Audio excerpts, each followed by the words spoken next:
দীর্ঘ ১ বছর ১৩ দিনের অপেক্ষা, আইনি লড়াই এবং অনিশ্চয়তার অবসান ঘটিয়ে অবশেষে নিজের দেশের মাটিতে ফিরলেন দানিশ শেখ। ভারতের মাটিতে পা রাখার ৬ মাস ৯ দিন পর সন্তানের মুখ দেখতে পারলেন তিনি। আর এই প্রত্যাবর্তন শুধু একটি পরিবারের পুনর্মিলনের ঘটনা নয়, দীর্ঘ বিচ্ছেদ, প্রশাসনিক প্রক্রিয়া এবং আদালতের লড়াই পেরিয়ে ফিরে আসা এক আবেগঘন অধ্যায়।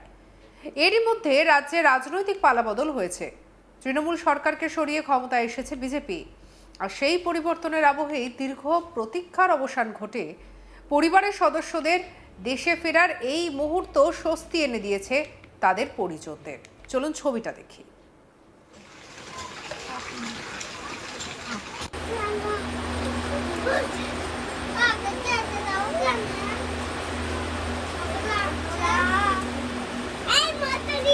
বীরভূম জেলার পাইকরের বাসিন্দা সোনালী বিবির পরিবারের আরও ৪ সদস্য এবার ভারত বাংলাদেশ সীমান্তের মালদা জেলার মহদীপুর সীমান্ত চেকপোস্ট দিয়ে ভারতে ফিরে এসেছেন। তাদের মধ্যে রয়েছেন সোনালী বিবির স্বামী দানেশ শেখ, আত্মীয়া সুইটি বিবি এবং সুইটি বিবির ২ সন্তান। পরিবারের সদস্যদের নিরাপদ প্রত্যাবর্তনে স্বস্তি এবং আনন্দের পরিবেশ গোটা এলাকায়। পরিবার সূত্রে খবর, ২০২৫ সালের ২২শে জুন দিল্লির রোহিণী এলাকা থেকে দিল্লি পুলিশের হাতে আটক হন দানেশ শেখ, সুইটি বিবি এবং তার ২ সন্তান। এরপর ২৫শে জুন তাদের বাংলাদেশে পাঠানো হয় বলে পরিবারের দাবি। সেই সময় থেকে শুরু হয় তাদের দেশে ফেরার দীর্ঘ সংগ্রাম। পরিজনদের অভিযোগ, বাংলাদেশে পৌঁছানোর পর তাদের অনুপ্রবেশকারী সন্দেহে আটক করা হয়। এই পরিস্থিতিতে পরিবারের পক্ষ থেকে তাদেরকে ভারতে ফিরিয়ে আনার দাবিতে আদালতের দ্বারস্থ হওয়া হয়। দীর্ঘ আইনি প্রক্রিয়ার মধ্যে দিয়ে মামলার শুনানি চলতে থাকে। একের পর এক আইনি ধাপ অতিক্রম করে অবশেষে তাদের প্রত্যাবর্তনের পথ তৈরি হয়। এর আগে পরিবারের একাংশ দেশে ফিরেছিল ২০২৫ সালের ৫ই ডিসেম্বর। সোনালী বিবি এবং তার সন্তানকে ভারত বাংলাদেশ সীমান্তের মালদা জেলার মহদীপুর সীমান্ত চেকপোস্ট দিয়ে ভারতে ফিরিয়ে আনা হয়। প্রায় ৭ মাস আগে তার প্রত্যাবর্তনের পর থেকেই পরিবারের বাকি সদস্যদের ফিরিয়ে আনার প্রচেষ্টা অব্যাহত ছিল। অবশেষে সেই অপেক্ষার অবসান ঘটল।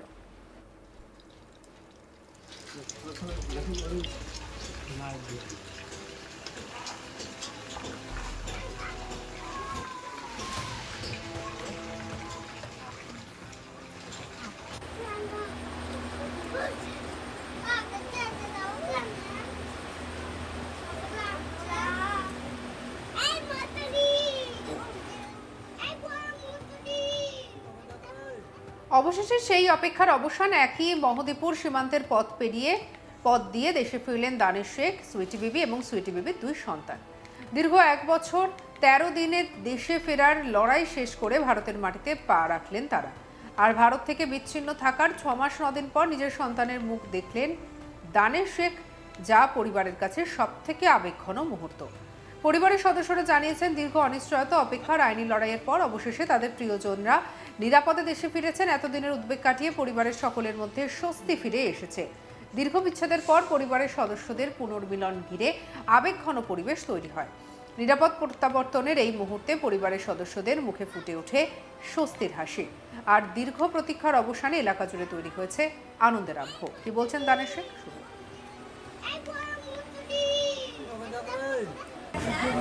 অনেক ভালো লাগছে, আমরা নিজের দেশ ফিরে আসতে পেরেছি। সামরুল ইসলাম সরকারকে ধন্যবাদ দিচ্ছি।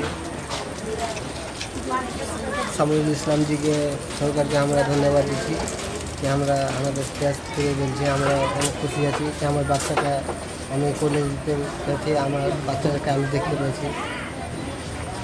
হ্যাঁ, ভালো আছে। ওখানে কেমনভাবে দিন কাটিয়েছে? দিন তো ওখানে ভালো কেটেছে।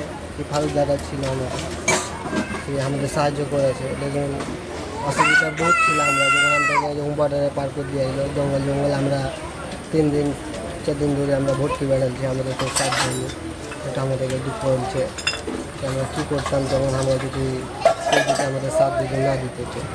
বিজেপিরা আমাদের কিছু সাথ দিয়েছিল যে আমাদেরকে ঢাকা পাঠিয়েছিল, মানে আমরা কিছুই করতে পারতাম না। আমরা কোনো জায়গা চিনি না।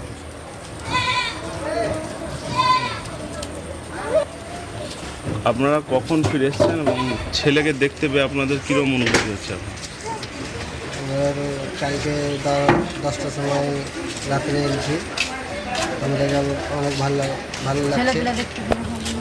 আমাকে অনেক ভালো লাগছে যে আমাদের বউ বাচ্চাদের আমরা কাছে আমি দেখছি বলছি আমার মা বাবা শ্বশুর শাশুড়ি সব আমার ইন্তজার করছিল কখন আসবে কখন আসবে অনেক কামাই ছেড়ে দেবো আমি এক নয় আমি 10 ক্লাস পড়াছিলাম ইন্ডিয়াতে আমার এখন ইন্ডিয়ার পুলিশের সাথ দেয়নি আমি এখন কোথায় যাবো আমার এখন কাজকর্মে আমার বউ বাচ্চাদেরকে আমাদের দেখবে শরীর কেমন আছে এখন দিয়ে? শরীরটা এখন ভালো আছে অত ভালো না অসুস্থ না অন্যদিকে দেশে ফিরে স্বস্তির কথা জানিয়েছেন সুইটি বিবি। তিনি বলেন, দেশে ফিরে ভালো লাগছে, অনেক কষ্ট সহ্য করতে হয়েছে, গ্রামেই থাকবো, আর বাইরে কাজ করতে যাব না। তিনি জানান, দিল্লিতে কাগজ কুড়ানোর কাজ করতেন। পরিবারের দাবি, দীর্ঘদিন ধরে তারা ভারতে ফেরার অপেক্ষায় ছিলেন। আদালতের প্রক্রিয়া সম্পূর্ণ হওয়ার পর তাদের দেশে ফিরিয়ে আনা সম্ভব হয়েছে। বাংলাদেশ থেকে ভারতে ফেরা মহিলা সুইটি বিবি কি বলছেন শোনাবো। কিভাবে বাংলাদেশ গেলেন? কোথায় কাজ? দিল্লিতে কাজ করতে গেছিলাম। কি কাজ করতে গেলেন? বাসা বাড়িতে কাজ করতাম। তারপর কিভাবে কোথায় গেলেন? বাংলাদেশ গেলেন? বাংলাদেশ আমাদেরকে পুলিশে ধরে তখন থানায় নিয়েছে, তখন আমাদেরকে মানে জাহাজে প্লেনে করে তখন আমাদেরকে জঙ্গলে ছেড়ে দেয় আসাম কুড়িগ্রাম বর্ডার। আপনারা কি বাংলার কথা বলতেন? জি, আমরা তার জন্য আমরা মুসলমান, আমি বাংলা কথা বলতাম তার জন্য।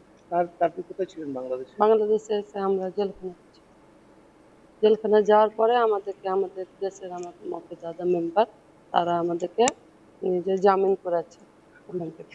আজকে দেশে ফিরে কেমন লাগছে? আজকে আমাকে অনেক ভালো লাগছে, আমি দেশে ফিরেছি। আর কোথাও কাজ করতে যাবেন বাইরে? জি না, বলছি বলছি আপনারা কি ভাবতে পেরেছিলেন দেশে জি না, আমরা কোনোদিন ভাবিনি যে আমাদের এত বড় ইয়ে হবে। দেশে আর ফিরতে পারবেন এমন আশা করেছিলেন?